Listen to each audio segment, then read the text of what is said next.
I'm going to show how to make a kill cone out of a 5-gallon bucket. I purchased this 5-gallon bucket for around $3 at our local farm store. Begin by laying the bucket on its side and tracing a line around the bottom perimeter. This line should be approximately a ½ inch from the bottom. Then drill a hole on this line large enough to receive a jigsaw blade. Insert the blade of the jigsaw and cut along the line to remove the bottom.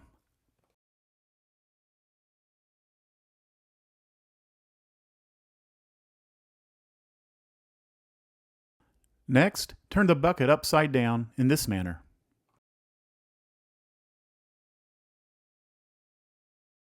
Lift the handle up and mark its center on the cut rim. Strike a mark 6 inches to the left of this mark.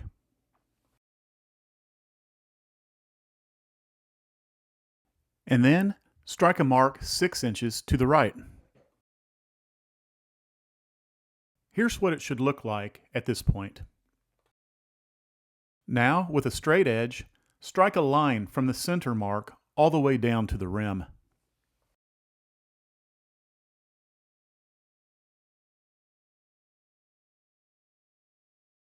Next, strike a line from the left and right marks to the center line where it meets the external structural ring of the bucket.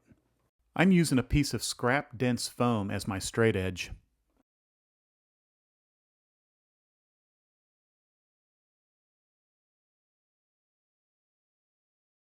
Here's what it should look like at this point.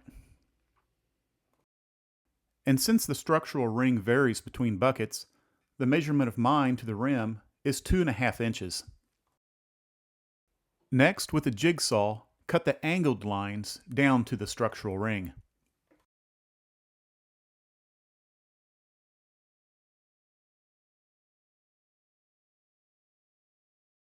Next, cut the 2½ inch line through the structural ring in this manner. Here's how it should look at this point. This can now be rolled into a cone shape by overlapping the cut ends in this manner. The narrow end of the cone should be about 3 inches in diameter, or about the size of your fist. Secure each end of the overlap with locking pliers so it doesn't unroll. This is how it should look at this point. Next, drill a couple holes that are about 1 inch apart through the overlap in this manner.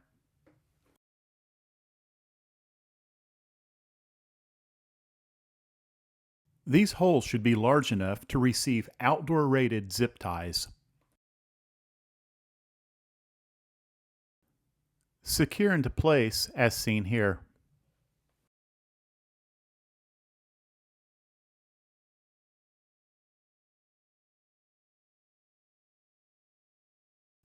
Continue this process along and throughout the overlap.